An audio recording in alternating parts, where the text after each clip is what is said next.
Back in my early riding days, 30 years ago, I was obsessed over this idea of pedaling in circles. I was coached by some of the world's best cycling coaches to ride like this, and I tried to practice every time I got on the bike. But then, fast forward to now, digging through the science, and suddenly it looked like pedaling technique might not matter at all. In fact, some studies showed that even trying to smooth out your stroke doesn't make it more efficient. It kind of blew my mind.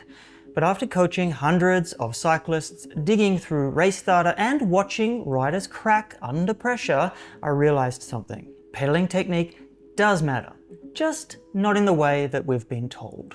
You've probably heard this advice like 100,000 times. Pedal in smooth circles, be efficient, eliminate dead spots. It sounds good, right? Spread out your power, reduce wasted effort, ride faster. But in 2007, Korf and colleagues tested this idea. They asked cyclists to deliberately pedal more smoothly, and the results were surprising. Efficiency didn't improve. In some cases, it got worse. Riders who over-focused on smoothness actually burned more energy. So, does that mean that we should all just mash away and forget about technique? Not quite. Trying to pedal smoother and expecting a performance boost is like polishing your bike frame to go faster. It might look good, but it doesn't make any real difference. Fast forward to 2018, Buyo and his team studied cyclists under fatigue, late race efforts, steep climbs, all-out sprints, and this is where things got interesting. Poor technique under fatigue amplified performance decline. In other words, when riders got tired, sloppy technique made things much worse, much faster. Heart rate spiked faster, power dropped sooner, riders burnt out quicker. And in 2025, Leo and colleagues showed that as cadence dropped under fatigue, performance tanked. Not because riders weren't trying, but because their technique started breaking down. And on loose surfaces, like slippery climbs or mountain bike trails, deliberate technique can help you maintain grip, but even there, it's not about perfect circles, it's about control under pressure. So while pedaling form might not help you when you're fresh, it becomes critical when you're exhausted and struggling.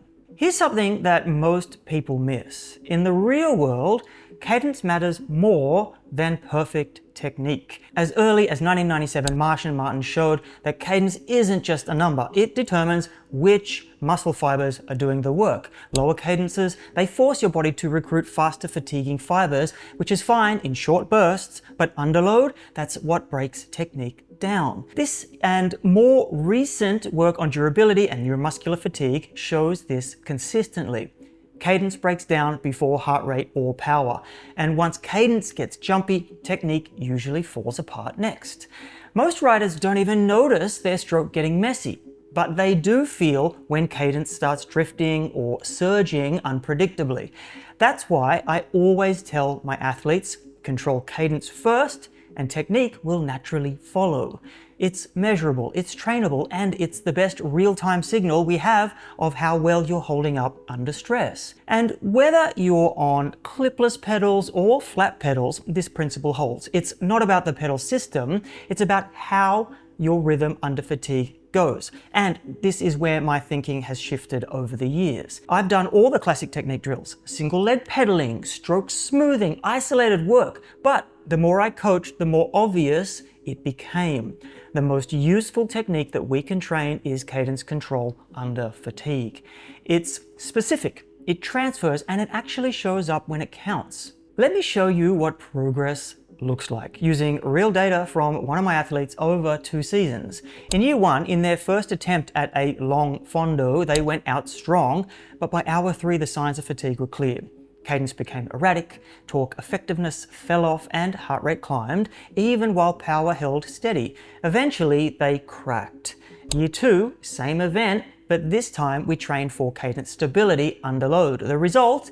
Cadence held tight, 85 to 95 RPM, variability dropped, heart rate stayed lower, and their stroke stayed smoother deep into the ride. And if you've ever dealt with sore quads or hip flexor tightness mid-ride, you've probably adapted your technique on the fly, often without realizing it. And this kind of training helps you make those shifts deliberately, not out of desperation. But this athlete, they're not more genetically gifted in the second year, they're just more durable because their technique holds up when it counts. So how do you build the same resilience?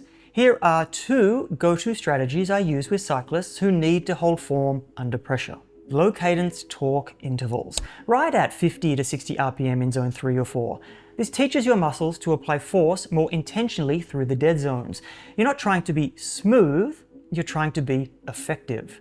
And remember, your ideal cadence range can depend on your bike fit and crank length, but what matters more is keeping that rhythm stable when it counts. The second one, high cadence fatigue training. At the end of long rides, target intervals at 100 plus RPM for 5 to 10 minutes, especially when you're already tired. This trains your neuromuscular system to maintain high cadence even under exhaustion. It's challenging and uncomfortable, but it's exactly what you need to prevent late ride technique breakdown. So what's the big takeaway here? You don't need a perfect pedal stroke. This isn't about chasing mythical circles. But if you can maintain an effective cadence under pressure and your technique holds just enough when you're tired, you'll ride longer, finish stronger, and recover faster. Pedaling technique doesn't matter much until it does.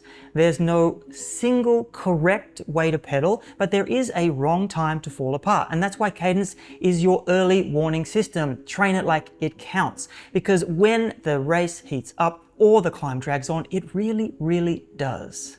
And you can build it too. If you want to start with this, why not test out your own durability? See the link for the semi-pro durability calculator in the pinned comment below.